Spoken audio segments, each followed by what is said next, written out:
All right. Okay, Mr. Chairman. Okay, good evening. This is Councilman Fred Richardson, Chairman of the Public Safety Committee. This is an official meeting of the Public Safety Committee, and Public Safety Committee members are myself, council members Gina Gregory and John Williams. I don't believe John is going to be uh, with us today. Other council members present, I see Council Member Small, CJ Small. I don't see any other council members out there. Uh, okay, we have also on with us, we have our city clerk, our attorney, uh, Chris Ollis, city clerk, Lisa Lambert,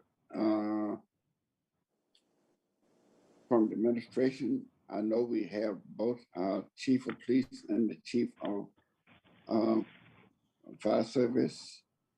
Do we have any other members of the administration with us that's going to speak? Director Barber.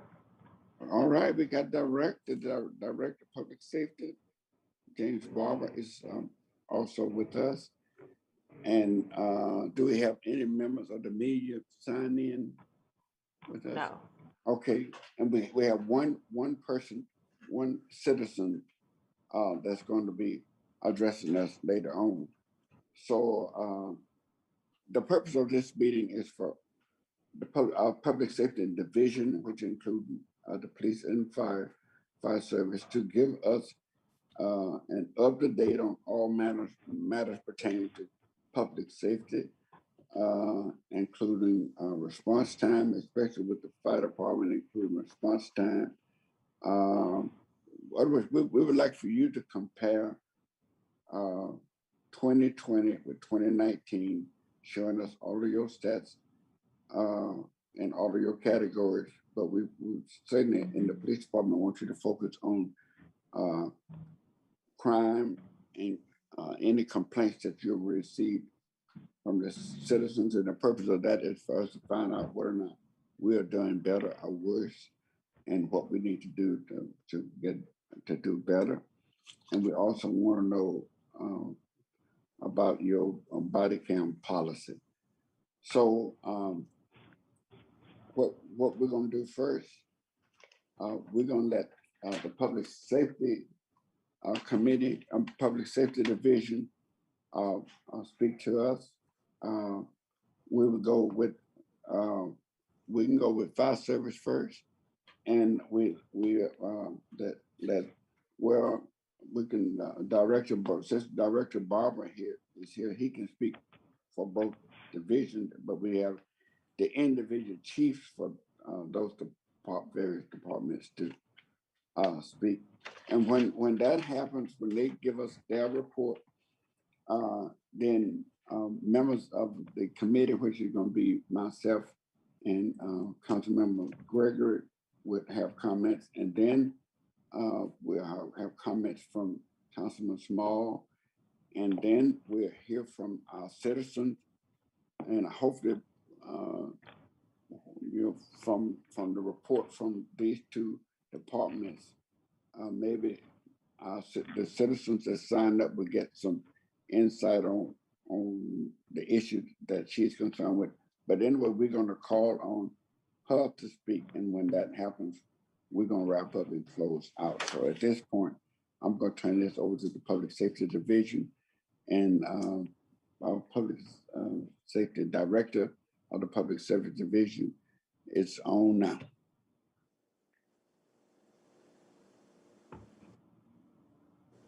Chief Barber, are you with us? Yes, sir. Sorry. I'll flip to the chiefs here in a second, and so I missed the last part of yours. I was distracted. So both of them are aware of your ask, and so they're prepared to give you the information. Okay. I think I told Mr. Richardson where police department may not collect the data exactly as you've asked for it, but we'll certainly give you the data we have.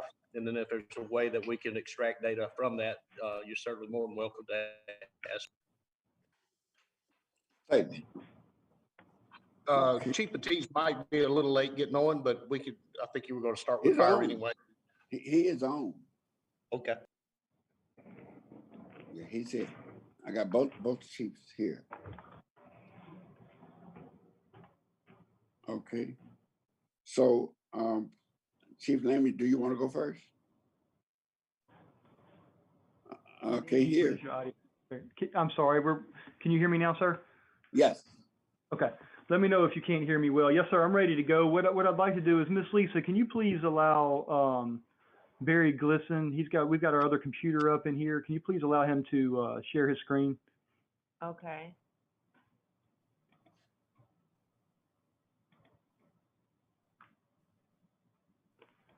I'm gonna turn off my video since we're sharing a screen with you in just a second. Okay. Okay, Barry, you should be able to, there you go. All right now. Okay, can everybody see this? Yes. Okay, absolutely. All right. Well, first of all, appreciate the opportunity to kind of explain, first of all, give you a comparison from 2020 to 2019. We think we have some good information that, one, you'll be able to understand what we do and how much we're actually doing when it comes to incident responses.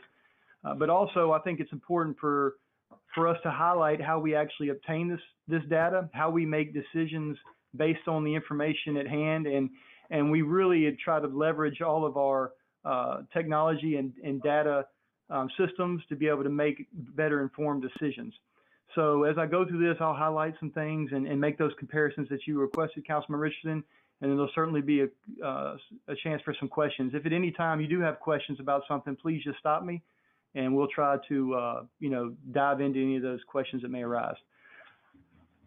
Okay, so when we're talking about comparing 2020 versus 2019, we had 35,000 calls in 2020, and we had 33 in 2019. Now, this is pretty typical. What we've seen over the past several years is that we generally increase about 6 to 7% each year on the number of calls for service. Now, these two numbers that you're looking at, one is calls for service. That means actual 911 incidents.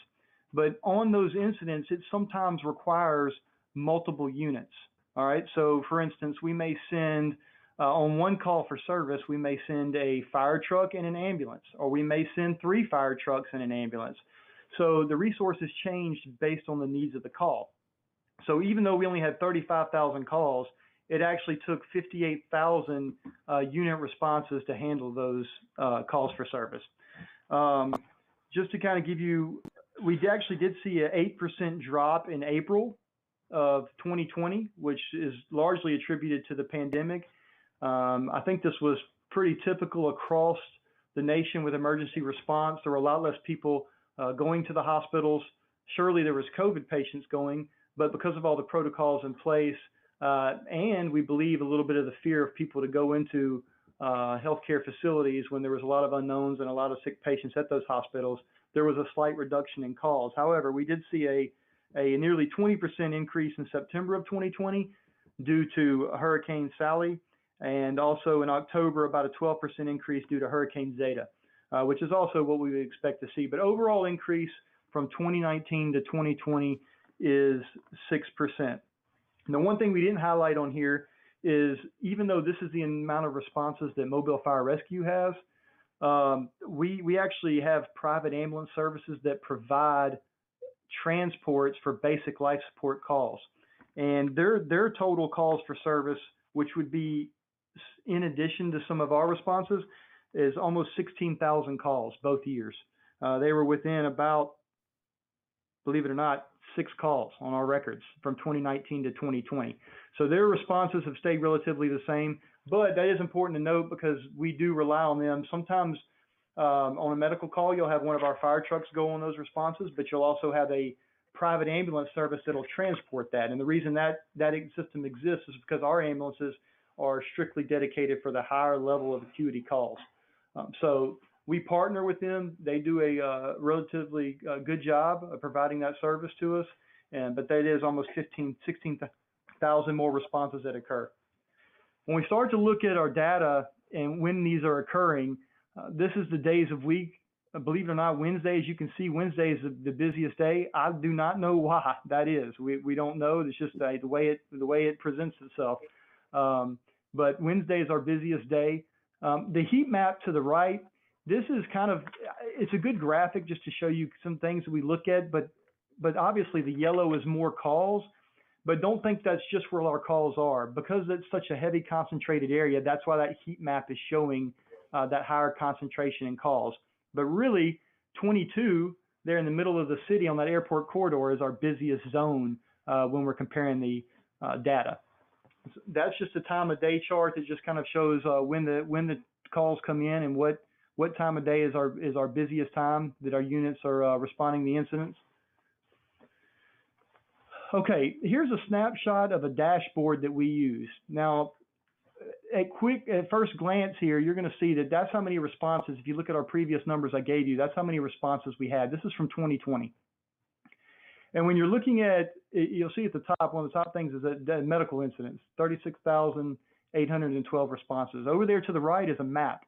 That map, that little blue dot, is every single response that we've had medical call, okay? And the red circles are where our fire stations are located. So significant amount of calls. Now, this is just a snapshot of this dashboard, but if I was actually inside the system, I could zoom in and we could get down into each specific zone. We could look at each specific area around a fire station and determine where exactly those calls are occurring. We actually didn't zoom in because we didn't want to provide the specific addresses on this presentation here, but we're going to show you this is kind of what we can use and what we can dive into to determine. On the bottom right, you're going to notice that incident zone. This is what I was speaking of earlier. 2201 is actually on Airport Boulevard. That's Tapia Station, located just west of University Boulevard. And they are the busiest zone. Now, we break the zones. Each station has a zone that they're responsible for. That's what we call it. And so the most calls in the city occurred in that zone. Now, that actual unit may not have made all those calls. Other units, while Engine 22 that primarily covers that area, they may have been on a call in that zone. However, they may be out of service because they're on another emergency response. And so some other unit has to travel into their area to make that response. So this is just an example of a dashboard that we use to determine the type of calls. And we can really filter down into any of this. It's interactive, completely interactive dashboard that we have where we can click on the types of, we can click on the time of day, and then it will just show us those runs during that time of day. So it's a really neat tool. We can certainly show you more of that if needed, but this is what we use to make decisions when we're talking about response model. Next. Okay, so this is the actual fire responses. Again, if you're looking at this dashboard a minute ago, you can see how in the top left box where you see the call type, we had selected rescue and emergency medical services. Now we've just simply clicked on this interactive dashboard and it's bringing up the fire responses. So we get a really quick snapshot of where all the fires are occurring, what time of day they're occurring, where the most of them are occurring at. And it's very important because we ultimately are trying to figure out, go to the next slide, we're ultimately trying to figure out what's causing these fires. And really a large portion of what the fire department does is not just respond to these incidents, but ultimately we want to prevent them from occurring in the first place. Okay, that's our priority. Our priority is to try to prevent these. Now, how can we prevent them? It's very difficult for us to prevent medical calls. We certainly can with some education or ensuring that the healthcare system is accessible to all citizens. That'll certainly decrease our medical calls from emergency response side. But when you're talking about on the fire response side, we look at things like where these fires are occurring and what's causing them. Because if we had a high increase in, let me give you an example of cooking fires confined to a container. If that was an issue, that we saw that was happening in one particular neighborhood, well, then we obviously want to get in that neighborhood, canvass that neighborhood, provide direct mailing to that neighborhood, whatever we can do to reach those citizens to try to better educate them so that we can prevent that loss to the citizens and do our part to try to even prevent the fire. So this is just another breakdown of what we look at and why. So I'll continue on from there. So when you're talking about response times, what the fire department typically tries to go off of is the National Fire Protection Agency's guidelines, the NFPA. And what it says is we're trying to get a unit on scene in less than 6 minutes. All right, that's kind of like the national standard.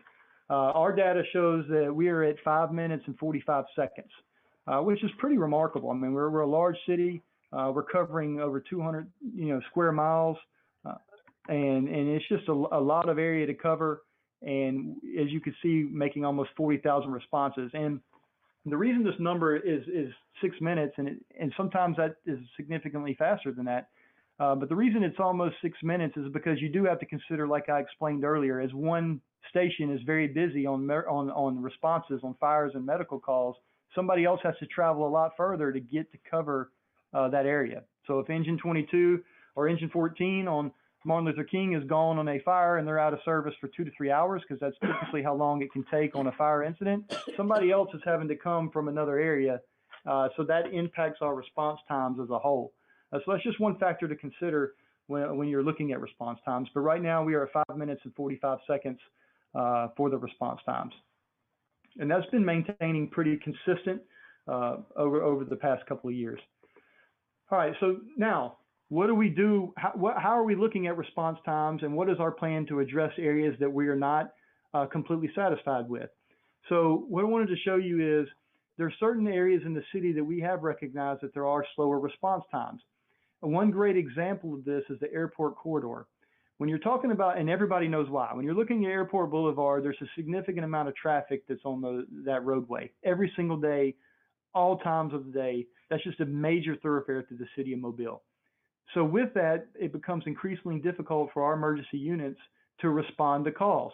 You'll notice that fire station right there on the east side of I-65 is going to be Sermon Station, Station 23. It's just right there by Florida and Airport Boulevard. That unit typically has to respond west of I-65 to the Mount Lamar Drive and downtown or Boulevard area. Right there is an area that we want to improve our response times, mainly because of traffic, not because of the distance to the fire station, but mainly because of the issues that we have with the traffic. So just between 2019 and 2020, we had almost 3,000 calls just in this airport corridor. That's a pretty significant number. We've noticed that response times are typically 20 to 30% on what we would like to see. So what did we decide to do? Well, what we decided to do is to engage in a pilot study with a company called Opticom, and we actually did two companies. I'm just providing you one example of this. And they do emergency vehicle preemption.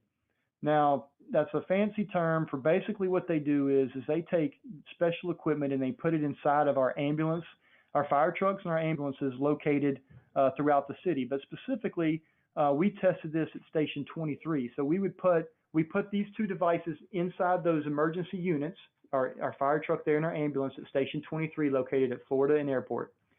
And for a couple of weeks, it ran in the background doing nothing. All right, nothing at all. It was just measuring our response times and to what location that unit was responding to. Well, throughout this study, they would then engage the system. And what it does is when they turn on their emergency lights, when the system is engaged, when they turn on their sirens and emergency lights, this GPS computer system activates. And when it does, it sends a signal to all of the red lights on Airport Boulevard. So inside the control boxes at each major intersection, the GPS, there's another device inside of there. Our trucks would then communicate with that through wireless technology, and then it would start turning every one of those green lights red. Every one of those traffic lights green. And what that does is it starts to make all the traffic flow east or west, but we're trying to get west, so all of those lights turn green. It holds traffic, and our unit proceeds through all the green lights. And that's important because one, it allows everybody to continue traveling. Two, it allows them the ability to kind of move out of the way because you know what the intersections look like when there's red lights in place. So we twofold. We think we know this is going to increase our response time. The study and the data show that we get a 20 to 30% savings in that Mont Lamar corridor. And so this is something we're looking at trying to secure funding for and implement going forward. when you're looking at options, you can certainly say, well, we may need to drop a fire station in that area in the future. And that certainly would be some consideration going forward.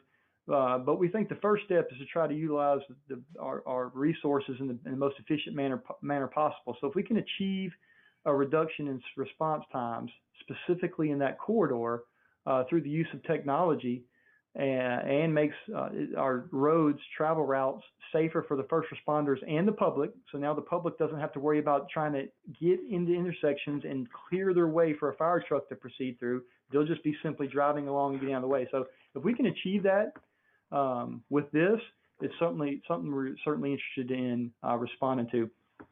So does anybody have any questions about this? I'll pause here because I've been talking for a few minutes. Does everybody have any questions about this system here and what we were looking at? Sounds good to me. Okay. Now, well, interestingly enough, this is a very proven system. Just to give you an example of what they can do, they work with major cities all throughout the country. And really, this is something that we could expand into other areas of the city too if our response times are slower than what we'd like to see. So I'll give you an example. This technology is getting so advanced that there's certain bus routes that certain cities that use it to go on their municipal buses. And what this system can do is, let's say if a bus is 2 minutes behind their route, they're 2 minutes behind. Well, if they're within, let's just say an example, 100 feet of a red light, it knows that bus is within 100 feet of that red light, and it'll hold the red light for another 10 seconds longer so that bus can proceed through the green light to try to catch up on that 2 minutes, so they're not behind. So I mean, it's pretty amazing what they can do, and it's certainly something we're trying to leverage for the fire department. All right. Interestingly enough, what this just says is this system made a universal improvement regardless of time of day. Now, it actually is more effective during working hours than it is after hours. What we just consider middle of the night, typically because in the middle of the night it did show an increase in response times. However, you got to think there's less people on the road at night. So although we did see some savings in time, response times at night, it wasn't as much as during the day when it was heavily congested due to people commuting back and forth in the day-to-day business of the city. All right, so earlier I expressed to you just our overall number of calls. This is our actual ambulance transport. So just as a reminder, we have 11 ALS ambulances that transport just ALS calls. That's advanced life support calls. So your more serious and critical patients is what mobile fire rescue is responsible for. And as I described earlier, the basic life support units, BLS units, they're responsible for more of the lower acuity calls, things like maybe back's been hurting for quite some time or whatever that case may be. We had in 2019, we had 11,000 of them.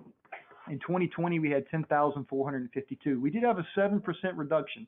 And we believe that's largely, from what we could tell, that's largely attributed to, again, back to April and the pandemic, where we were actually having less transports, almost a 20% reduction during that time frame, which was pretty typical after talking with other agencies and our billing company. We get updates throughout the year from them. They certainly said that was pretty standard for what they were seeing through other ambulance agencies through the beginning portion of the pandemic. All right, Councilman Richardson, you also asked about our fire stations. We're constantly assessing what we can do to improve the conditions of our stations, equipment, and try to capture more resources for our personnel. So we have 18 fire stations right now, half of which are older than 50 years, a third of which are older than 60 years. All right, so what you start to look at is, does a station necessarily have to be remodeled and can it be rehabilitated? Or do we have to, build a new fire station? Have we expanded? Some of these were built 50 years ago when we didn't even have an ALS transport service. So right here on your picture, you notice that we have this is station 23, that we didn't have ambulances back then. They just had a fire truck there, and yet they had 2 bays. Well, now we've expanded services, and we have 2 units that run out of this one station. And so some of the stations that we will need to be replaced, mainly because they're probably starting to near their end of life for the fire station, but also just because of the expanded capability, it needs to be, better suited for emergency response with more responders.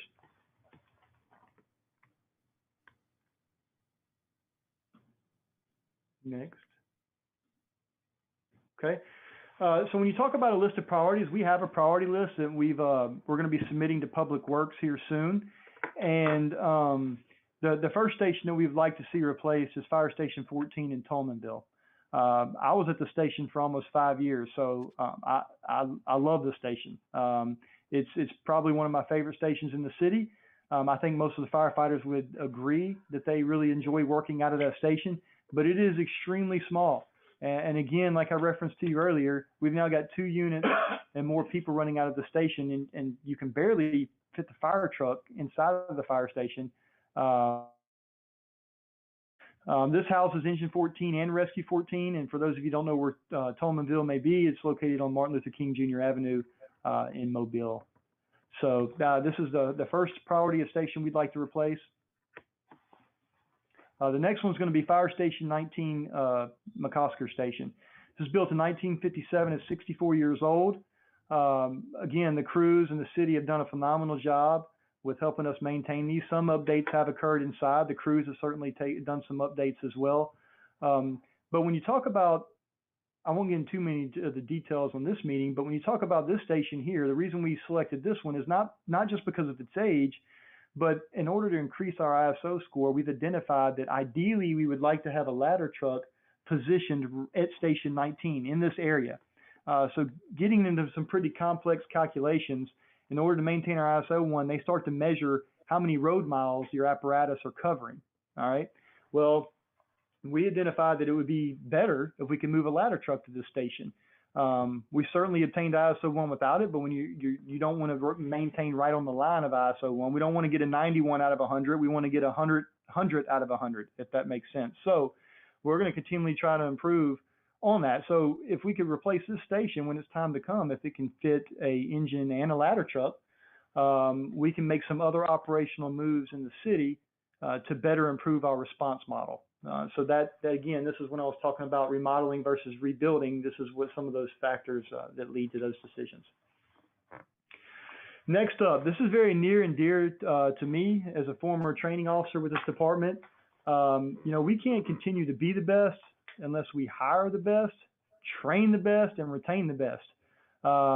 We believe we're well on our way to hiring the best, but we also have to train the best. And the training facility is something that has been neglected for quite some time. And we understand there's a lot of things that have to be addressed, and the current administration right now is working with us to build a new administrative building for our training staff. I'll show you that in a minute. But the first thing a couple of years ago we started doing is we wanted to take a look at the training grounds that we have and start to figure out, okay, what needs do we have, and how are we going to address those from a training aspect? We had a considerable amount of land over there, but really no plan on how we could build this thing out to accommodate our training needs. So I'd actually met a consultant. I'd found out what some other departments had used, and we reached out to them. And over the past year and a half, we've really been working on trying to get a master plan. Now, this plan has a lot right here. What you're looking at has a lot of different props, a lot of different options, but this thing is something we want to try to build out. It may take 10 years. It may take 15 years. But we certainly know that we have to start working towards something. And so this is kind of our plan. We've just got this back a few months ago, and we're super excited about it. We think it's going to be a game changer for us. The Mobile Fire Rescue Department is a regional training center in the state of Alabama, and for the Alabama Fire College. And so we want to really become one of the premier training sites for not only our members, but to showcase Mobile when we bring students in from across the world. The Alabama Fire College hosts people from all over the world. We'd like to be one of those sites to where we can conduct training at a premier facility that really represents the city of Mobile well. So that's the plan. The first step of this plan is, if you'll look on that right side of that map there, the entrance to the training center, you'll see that's where you enter the training facility, and you'll see that parking. Put your mouse over that parking lot. Right in that area will be the new parking lot. That admin building is the first step, and we're well on our way. It's about to go out to bid soon. That is a huge step, and we are really excited about that. It does a few things. One, it gets our training cadre out of trailers that they're currently operating in. Two, it provides secondary classrooms so that when we do have a recruit school, which is predominantly 6 to 8 months out of a year, we can still hold secondary classes at this auxiliary classroom that we have. So it's a state-of-the-art building that's going to be fantastic, and I'll show you a quick glimpse of that going forward. This is that building, the structure that we're going to be building. You'll notice it has a classroom for our first responders. It's got a computer testing room. That's really where we're starting to migrate towards, is computer testing, so that the results get back quicker. And also it provides a work area for students in certain classes where we have officer development classes. They need breakout rooms and computers available to type up memos, to work on special projects. This has office space in it. It has locker rooms available for the recruits.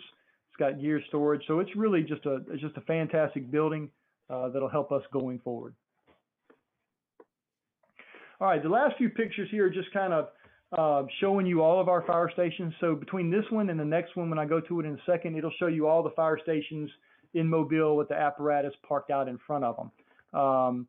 And then just a recap of our three core values here. Obviously, competence, that pertains really to what we're trying to achieve each and every day, to be the best trained force out there, to have a workforce that's not only capable of responding, but they're extremely competent in their job responsibilities. And that starts at training, and it starts with the equipment and resources we also provide them. And then courage. Courage is to do the right thing, even if it costs you personally. That's a big value that we preach, but here's also the remaining fire stations that we have. I know that there's been discussions regarding a public safety complex. You'll notice that our administrative building is located right there at Central Fire Station, in the middle picture, right there. I know that Councilwoman Gregory is on, and I know she's very proud of Station 18. We don't have a picture of the other side right now with the great new landscaping, but it's looking fantastic, and we're very excited about that. Next. And then lastly, compassion. But it's what we do. I'd be happy to answer any questions if there's anything else I can provide you, and just let me know. All righty. Thank you very much. Do we have any questions from any council members? Look like to me you did a fantastic job. I appreciate you giving us. What'd you say? No, I was just saying, I agree with you. That's a great presentation, Chief. I really appreciate it. Absolutely. Mr. Chairman? Yes. Yeah, Chief, great presentation. That second fire station that you presented, you said that was that's DIP, correct? No, sir. Station 19 is located on Azalea, and it's located at Azalea and Highway 90. Okay. 20 is on the list. Yes, sir. 20 is high on the list as well. All of those stations were built predominantly around the same time frame. What they did is they kind of got a cookie cutter station design, and then went around and rebuilt them at a bunch of locations in the city. And so they're all becoming necessary to place. And some of them, it's really based on the reason we chose 19 over 20, the one on Dolphin Island Parkway, was just because of the change in capability we needed, me explaining the needing the ladder truck there going forward, or we'd like to position one there going forward. And so that's kind of why we chose that one as number 2. But Station 20 on DIP is certainly up on near the top of the list as well. Oh, okay. All right. Thank you. Yes, sir. All right. Thank you very much, Chief, for your presentation. We're going to move on to the police department. Okay. Well, good afternoon, everybody. I did not do a PowerPoint presentation because I thought we were meeting in person. I actually was on the 9th floor when I called Councilman Richard because I was going to be late. I had so I've emailed all of you the documents which Councilman Richard asked me to provide. So each of you should have a copy of our 2019 and our 2020 annual report. It'll talk about the different things that were asked. In particular, I'll start with back in 2018, 2019, the city of Mobile finished the year with a 14.7% decrease in Part 1 crime. And just in case you don't know, you should have the reports in front of you. But Part 1 crime would be homicides, rapes, robberies, aggravated assaults, burglary, larceny, motor vehicle theft, and that would make up the total Part 1 crime. So that year, 18 and 19, we were 14.7% under what we were the previous year. And in 2020, that Part 1 crime reduction continued to drop 12.2% overall. So if you compare one to the other, we dropped another 12.2% from the previous year, which I think is really good considering over the last 5 years, we've had probably close to a 30% decrease overall in Part 1 crime throughout the city. That's pretty significant every year as you look at your base number and you're looking to drive that base number even down lower than you had the year before. Also attached to your to the documentation that you asked for, there are line graphs that will kind of speak to you to the areas where we've had increases and the area that we've had decreases.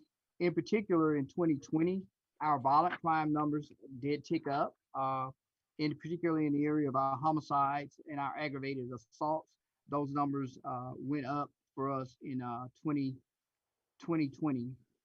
And so we're also continuing to see a uptick in violent crime throughout the city right now. And so we're working to try to readjust resource or reallocate resources to address those upticks through the different mechanisms by which we direct patrols, we allocate personnel, and how we use our technology to assist us in apprehending individuals that may commit violent crimes here in our community. We've also worked on our collaborations with the federal agencies that assist us from time to time, and some of the other local agencies, Mobile County Sheriff's Office, that assist us in conducting operations that will net us putting violent offenders in jail. And just as a side to that, we finished 2020 with the operation of Family Matters, which was a large network of drug dealers that were working in the Mobile area. They were responsible for bringing fentanyl and heroin into the area. We made over 42 arrests. We were able to, for the very first time in the Southern District of Alabama, to actually indict someone for supplying drugs, which led to an overdose, which took somebody's life. And so again, that was pretty significant. I think that sends a pretty significant message to people that are using drugs in our community, as well as those that are distributing drugs here in our community. We know that oftentimes that drug use leads to violent crime within our community. If you will also follow me in 2019 on page 10 of the 2019 report, and I believe it's going to be page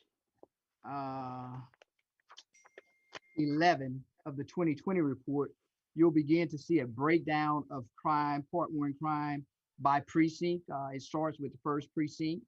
The overall call for service for 2019 as a whole, there was 186,407 calls for service in 2019.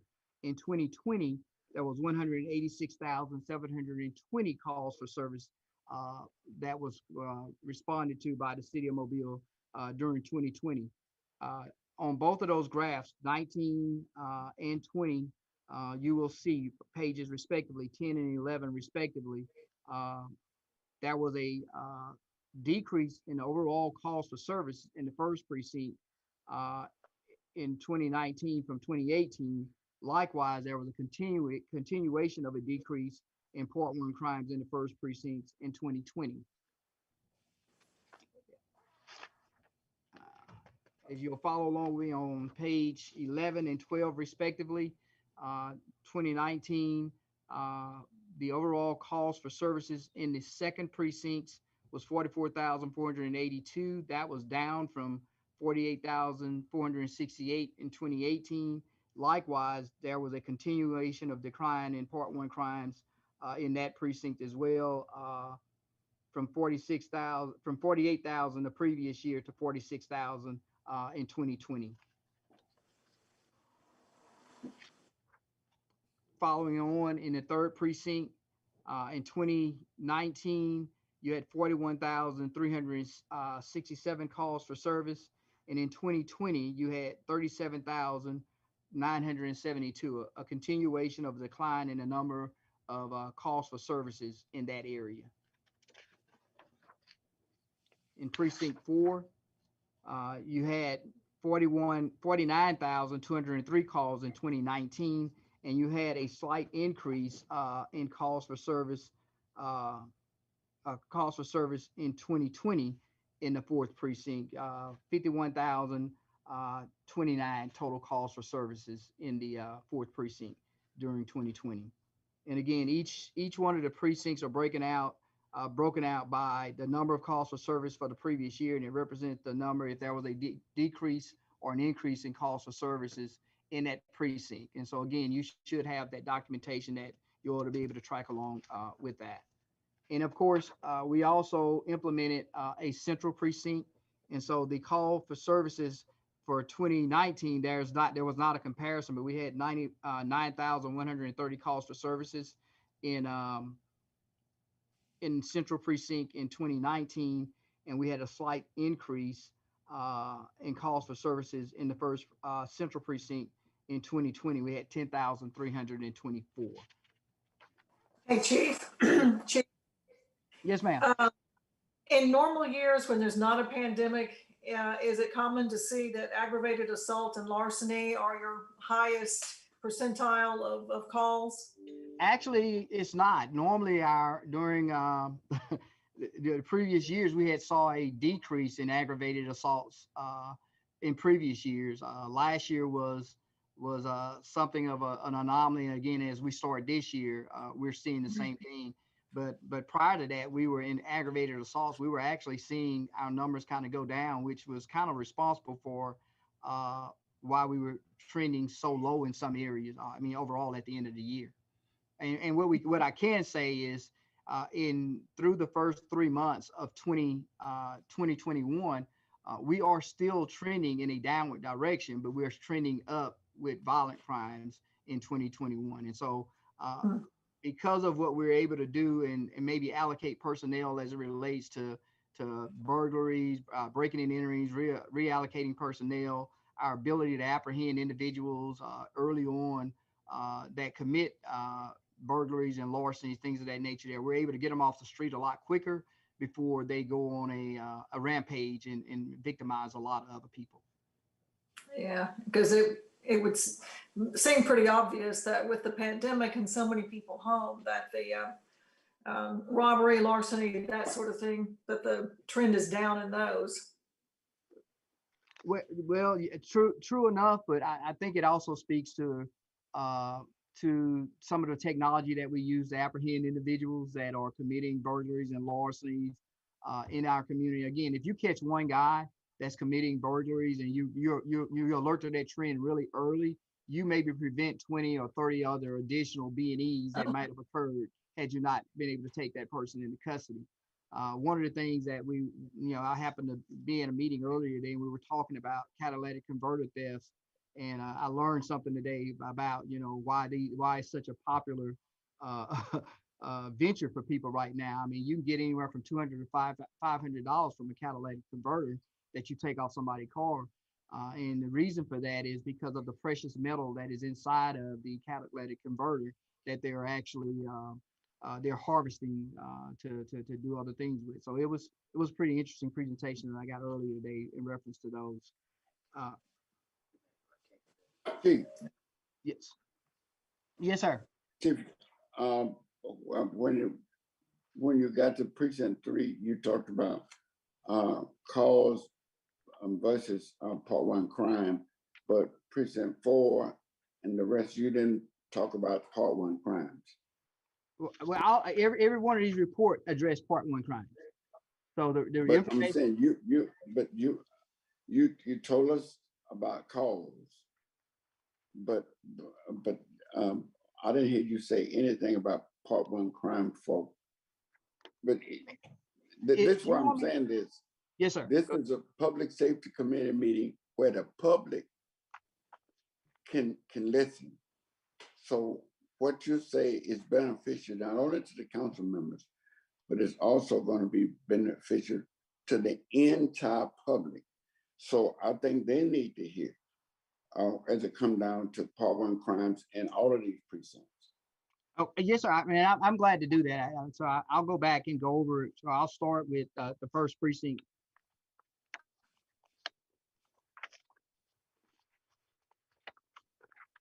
So in the first precinct for 2019, we had from 2018 to 2019, we had an increase in homicides in 2019 in the first precinct. We had a decline in the number of rapes in first precinct from 2018 to 2019, from 36 to 32. We had a decrease in part one crime robberies in the first precinct from 115 the previous year to 72 2019. We had a decrease in aggravated assaults from 2018 to 2019 from 411 to 359. In burglaries, we had a decrease from 675 to 518. In larcenies, we went from 1,873 to 1,545. Vehicle thefts, we went from 250 to 177. So that's what happened in the first precinct in 2019. In 2020, what we had is in 2019 we had 7 homicides in 2019, and in 20 I'm sorry, I'm go back to the first precinct. I was in the third. In the first precinct in 2020, what we had is in 2019 we had 16 homicides, and in 2020 we had 11 homicides. Rapes, we had 32 the previous year, and we had 33 in 2019. In robberies, we had 72 the previous year, and we had 50 in 2020.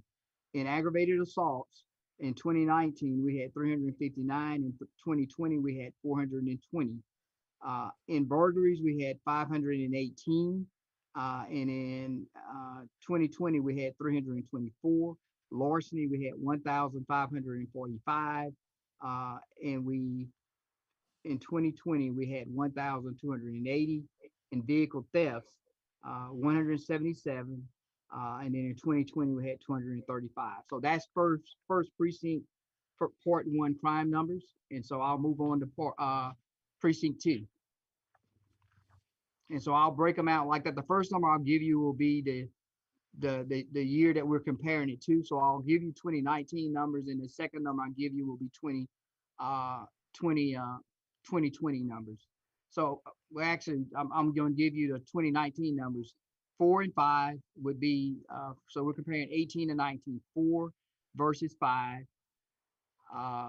42 versus 39 in 2019, and that is going to be on rates. On robberies, 108 in 18 versus 57 in 19. Aggravated assault, 240 in 18, 2018 in, 240 in 18, 267 in 2019. Burglaries, 723 in 18, 547 in 19. Larceny, 2,333 in 18, and 2,029 in 19. Vehicle thefts, 351 in 18, and 237 in 19. And you do the same comparison in precinct 2. So I gave you the numbers for 18 and 19, and now I'm giving you the numbers for 19 versus 20. In 2019, we had 5 homicides in precinct 2. In 2020, we had 13 homicides in precinct 2. And we had 39 rapes in 2019 in precinct 2. We had 33 rapes in 2020. In robberies for the same year, we had 57 reported robberies in 2019, and we finished with 52 in 2020. Aggravated assaults, 267, and then 270, which is an increase. Burglaries, 547, 427, which is a decrease in 2020. Larceny, 2,029, 1,810, which is a decrease in 2020. Vehicle theft, 237 to 298, which is an increase in 2020. That was the second precinct. In the fourth precinct, 18 and 19, 7 homicides, 18, 12 in 19, 55 rapes, 41 in 19, which is a slight decrease. 72 robberies, 59, which is a slight decrease in 2019. 230 aggravated assaults to 223 in 2019, slight decrease. Burglaries, 771, 565, which is a slight decrease in 2019. 2,524 larceny to 2,169 larceny, slight decrease in 2019. And 300 vehicle thefts and 300 vehicle thefts in 2018, 185 vehicle thefts in 2019. And that was for the fourth precinct as well. I think some of you say, well, I thought you was talking about the third. That was for the fourth. So I'm going to give you the comparison numbers for the fourth in 2020, and I'll go back to the third. The homicide numbers for the fourth precinct in 2020 were 12 homicides in 2019 versus 5 in 2020. 41 rapes in 2019 versus 48 reported rapes in 2020, which is a slight increase. 59 robberies reported in 2019, 35 in 2020, which is a slight decrease. Aggravated assault, 223 in 2019 to 242 in 2020, which is a slight increase. Burglaries, 565 in 19, 423 in 2020 is a slight decrease. Larceny, 2,169 in 2019, 1,917 in 2020, slight decrease. Hold on now, cite that figure again for loss. 2,169. Okay, I got you. 2,169. Yeah. I got you. Okay. And then vehicle thefts, 185 in 19 to 285 in 2020. Let me go back to the third precinct. I apologize, I got off track there.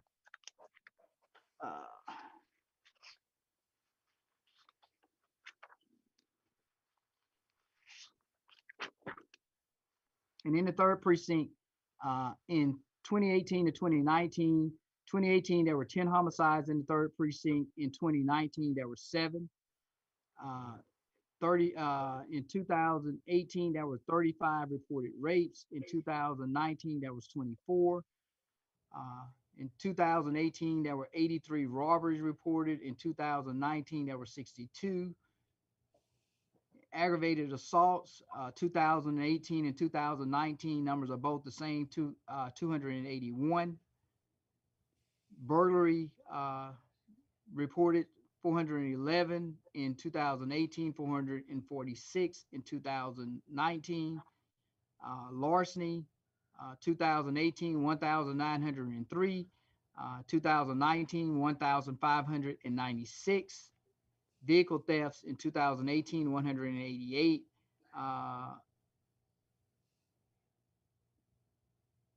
188, and then 137 in 2019. And if you look at 19 to 20, in 2019, you had 7 reported homicides in the third precinct. In 2020, you had 16. Rapes, you had reported 24. In 2020, you had 27. Robberies in 19 were 62, down to 47 in 2020. Um, Aggravated assault, you had 281 in 19, 279 in 2020. Burglaries, you had 446 in 19, 290 in 20. Larceny, you had 1,596. And in 2020, you had 1,215. Vehicle thefts, 137 in 137 in 2020, 169 in 19. You had 137, you say? Yes, sir. Okay.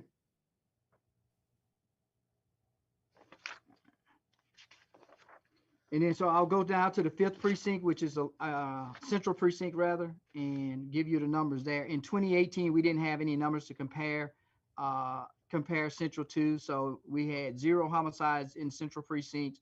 We had 4 reported rapes in central. We had 5 reported robberies in the central precincts.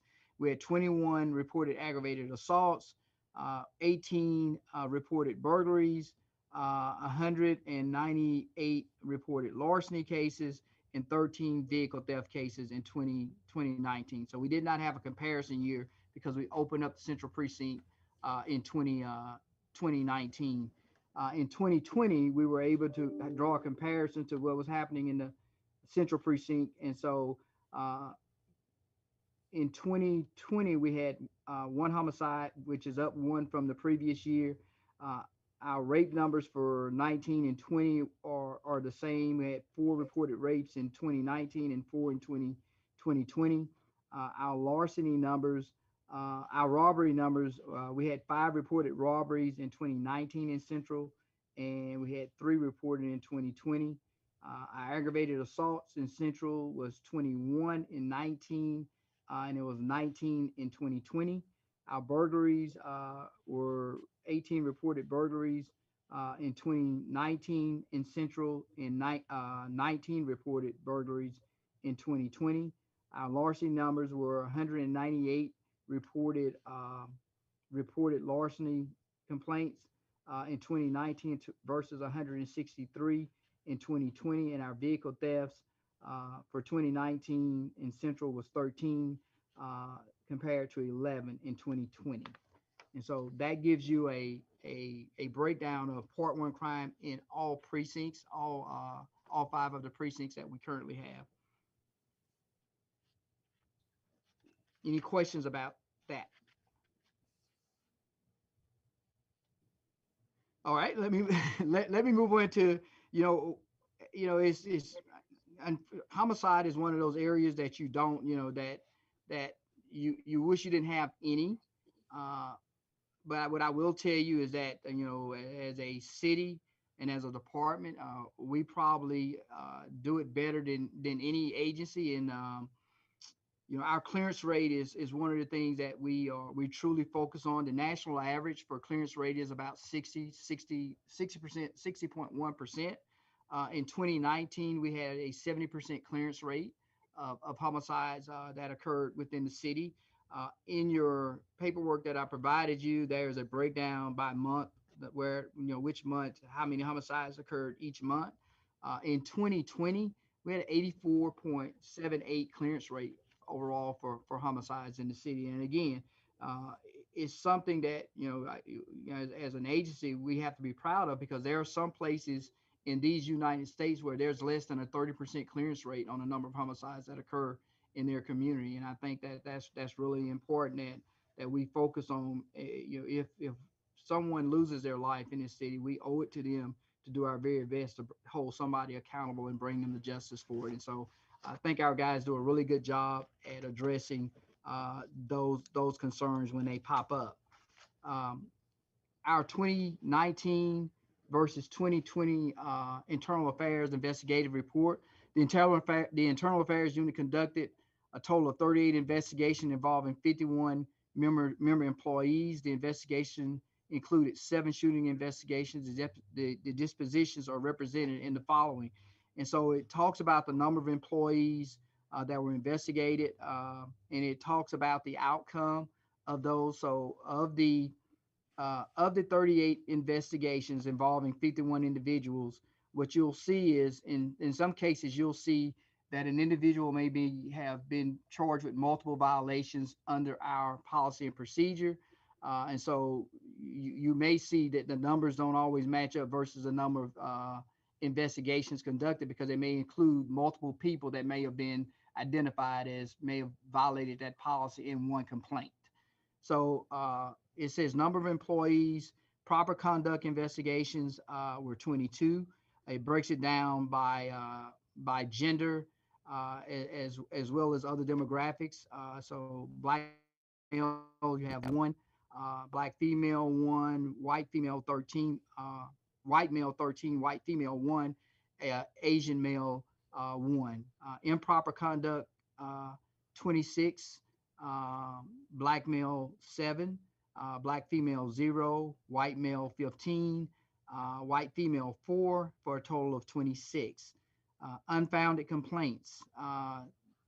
There were 2, one lodged against a black male and 1 lodged against a white male.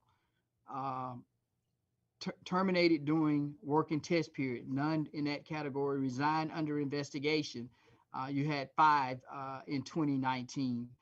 1 black male, 4 white males, for a total of 5. Retired under investigation. You had 2 in 2019. 1 white male, 1 white female, for a total of 2. In terminations, you had 3, 2 black males and 1 white male. And so you get your totals at the bottom. And so those are cases that was investigated by Internal Affairs in 2019. In 2020, the Internal Affairs Unit conducted a total of 23 investigations involving a total of 25 member employees. The investigation include 5 shooting investigations. Dispositions are represented in the following table. And so sometimes when you hear shooting investigations, we're talking about where the officer may have had to discharge his weapon, maybe been an accidental discharge. There may be a situation where a animal may have been shot by the officer, so they don't always indicate that it is an officer involved shooting involving a human on a human. The breakdown of those cases: proper conduct 5, 5 black males, 3 white males, 1 white female, for a total of 9. Improper conduct 4 black males, 1 black female, 2 white males, 1 white female, for a total of 8. Unfounded 1. Terminated during working test period 1. 1 black male. Resigned under investigation 2 black males, 1 white male, for a total of 3. Retired under investigation 0. Terminated 1. 1 black male. Still under investigation because we're in 2021. There are some cases that came in at the very end of the year that goes back into the previous year that we have initiated investigation. So that's why you still have 1 that is still under investigation. Before this report was completed. Citizens' complaints. Again, so you look in 2019, there were 65 citizens' complaints filed during 2019, and it cited 102 areas of concern. Of the 102 areas of concern cited, 64% were found to contain proper conduct by the officers, and 17% were found to contain improper conduct. Citizens' complaint received in 2019 were categorized into 10 areas of concern. Some inquiries noted more than 1 area of concern.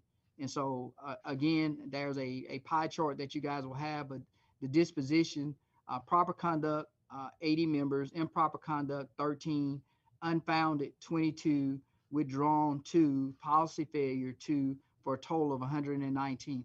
Also keep in mind is that when you look in the area of unfounded complaints, that is usually because of the lack of cooperation from the complainant or the ability to follow through with the complaint, because you can't get a call back from the complainant, or the witnesses that they've identified will not cooperate with law enforcement. So therefore, in order to be able to make a determination of what actually occurred, you need cooperation from the complainant in a situation like that. In 2020, it says there were 69 citizen complaint filed during 2020, which cited 123 areas of concern. Of the 123 areas concerned cited, 45% were found to contain proper conduct by the officer. 16% were found to contain improper conduct, and 11% were still pending under investigation at the time of this report. And so proper conduct were 27 of the complaints, improper conduct was 19, unfounded were 55, insufficient evidence were 5, withdrawn were 3, policy failure 0, and pending again would be 14, for a total of 123. And then of course there's a breakdown of the areas where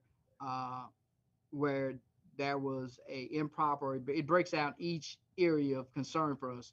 And the 10 areas of concern would be force, arrest, entry, search, harassment, demeanor, procedure, service, property, and bias base. And so those are the 10 areas of concern that we investigate when a citizen lodges a complaint.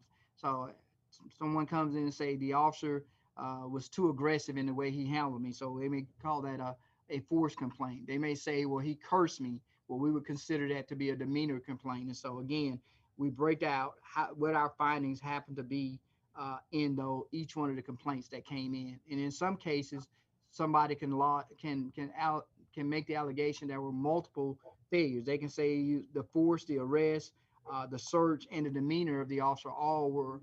It's one complaint, but there were 4 different areas that we would have looked at as we conducted that particular investigation.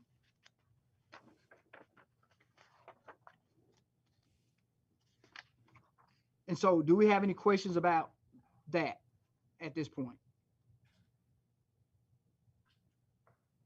Well, Chief, it seems to me that from 19 to 20, citizen complaints went up.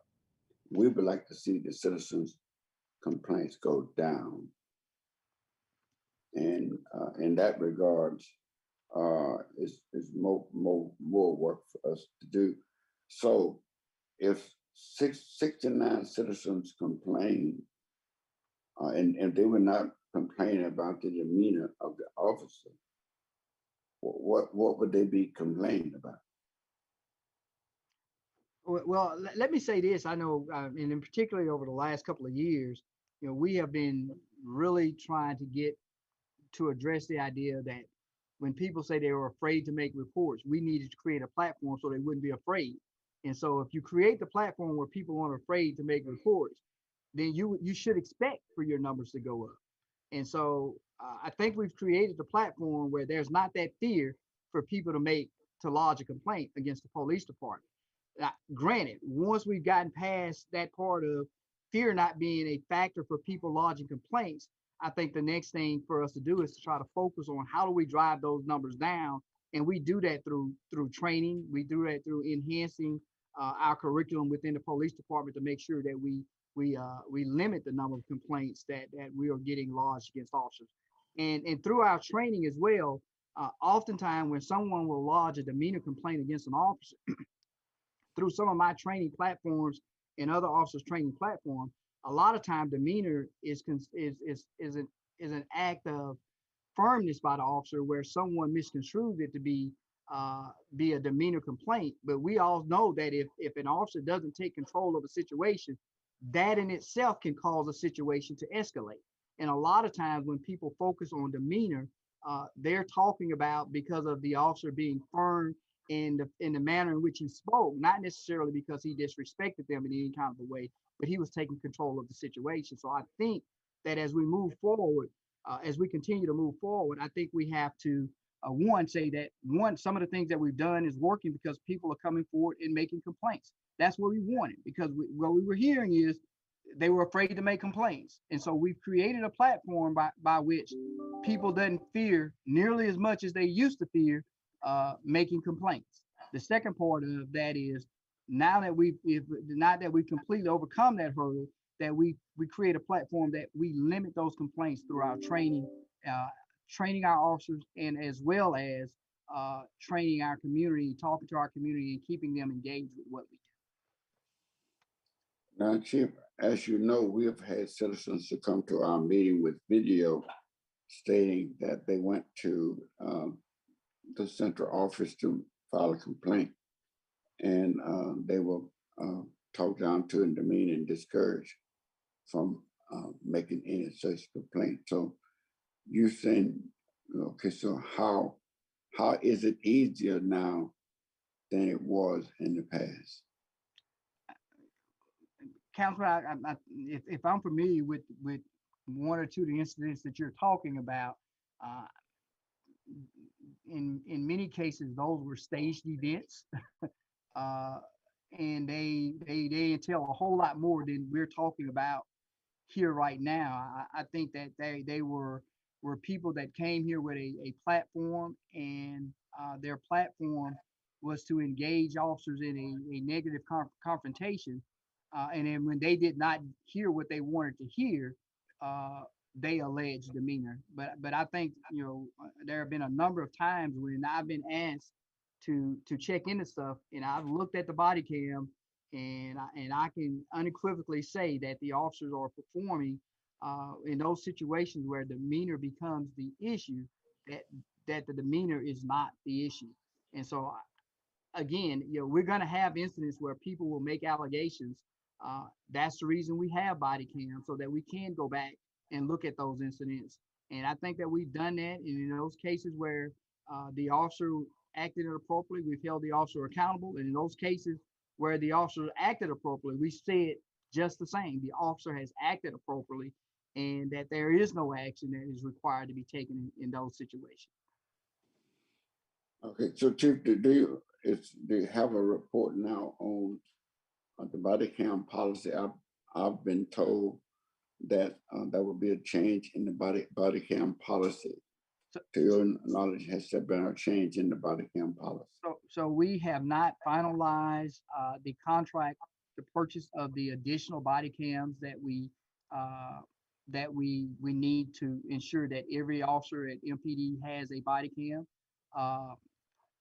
Assistant Chief Godwin has been working on that, and as a matter of fact, we should be introducing that cost increase to the mayor's office within the next couple of days.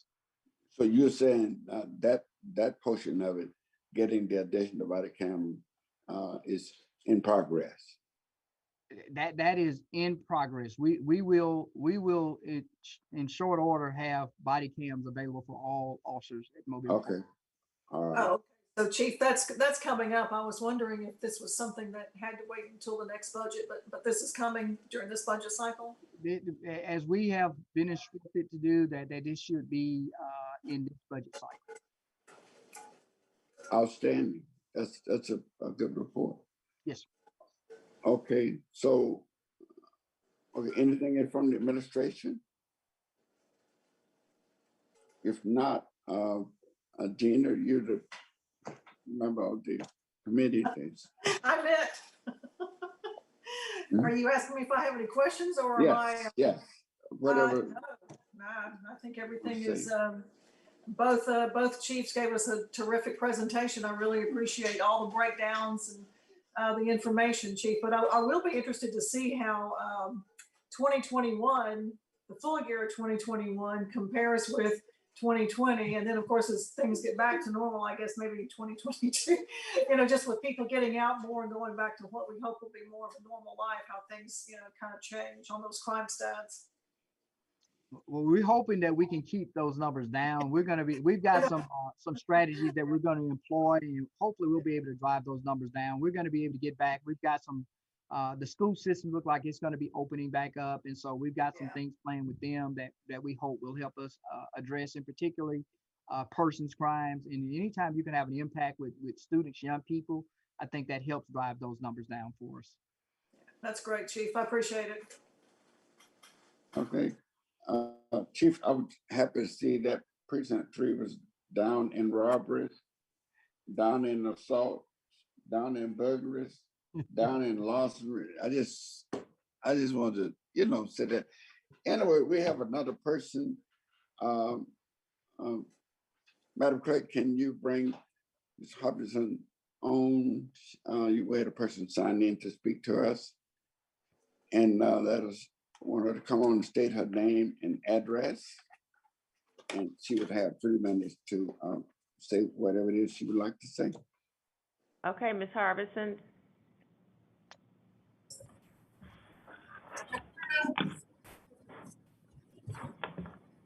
Can you hear me? Yes. Okay. My name is Teresa Harbison. I live in the county of Sims. Okay, wait a minute, start my video. We're gonna get it. We got bad weather out here. Okay, it's coming this way. Okay, I hit the video. We can't see you, but we can hear you. Well, I don't know what's going on. It said start it and I started it. It's just sitting green here. Okay, just go ahead and tell us. We listening. Okay. I live in the city of Sims, but I worked for the county for 36 years. Okay. I know Chief Lawrence Batiste and I know Mr. Fred. I know Gina Gregory. I don't know if she remembers me, but what I've come here today for is because the Holy Father asked me to speak. And so I'm being an obedient child to our God, or to Holy Father.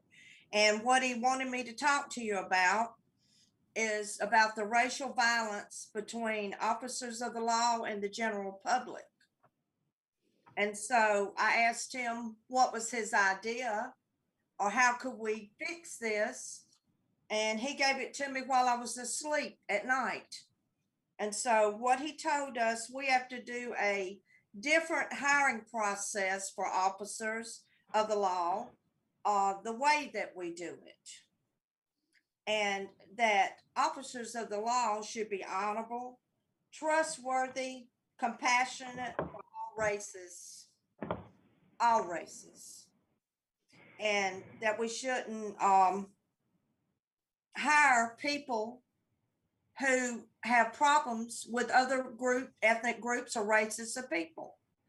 And to do that, you should advertise real well that you're going to do a employment application of a bunch of questions, and to be put on the employment register, that would be done, and a polygraph test to be administered. And then I asked him what else should it include. He told me that the first question, or the most question that should be asked, is on the application, do you have any other problem with any ethnic group or race of people? Yes or no. So when you administer that to them and then you give them a polygraph, if they said yes, then it's okay. You're not going to hire. If they said no, and the polygraph is going to show you whether they're telling the truth or not. Is that the type of person you want to hire? Someone who has problems with other races? I think that would cut down on a lot of stuff. It would relieve for liability for the city, the town, the state, wherever these people are working at. It would be relief for the other officer that's having to ride with this type of person. And you could lose your life, your job, you're already pegged as a racist because you're with this person. That would be a horrible thing to have to go through.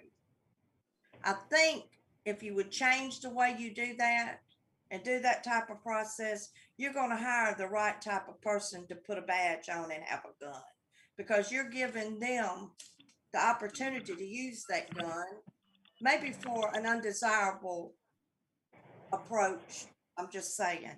I think this is one of the best things you could ever do. I see a change. Number one, I was always taught trust It's an earned emotion. It's not a given.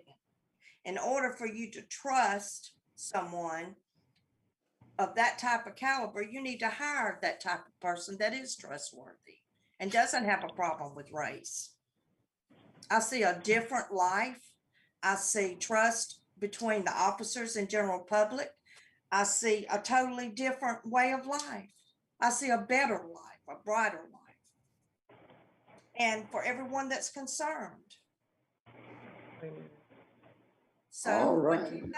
I think it would be a good practice to do. All right, Ms. Harbison, I appreciate that. And Chief, I hope that you and Chief Lemmy are listening. And in essence, what she is saying is that if we have a way to determine that a person has a negative mindset toward other people not of their own ethnicity, they should not be hired, is what she's saying. If they are already carrying a negative concept regarding another human being based on their ethnicity, they should not be on the force. Now, I don't know whether y'all have the wherewithal to determine that, but I don't disagree with what Ms. Harbison is saying. Now, what y'all can do with that information, I don't know, but I am certainly in agreement with her that if they come on with that mindset, they're bringing problems to you. You are inheriting problems by bringing them on board, and so I don't disagree. Thank you. Okay, all righty, thank you. So let me join in to say I thank both the chiefs for coming. You all have done an outstanding job. You did what we have asked you to do, and I hope there are members of the public out there listening because you all gave a great report on both of these departments on what you all are doing. And I appreciate you all for coming. And Gina, can I get a motion to adjourn? So moved. Yes, based on that motion, you can consider the Public Safety Committee meeting adjourned. Thank you all very much. Thanks, everybody. Appreciate it, Gina. Thank you, Gina. All right.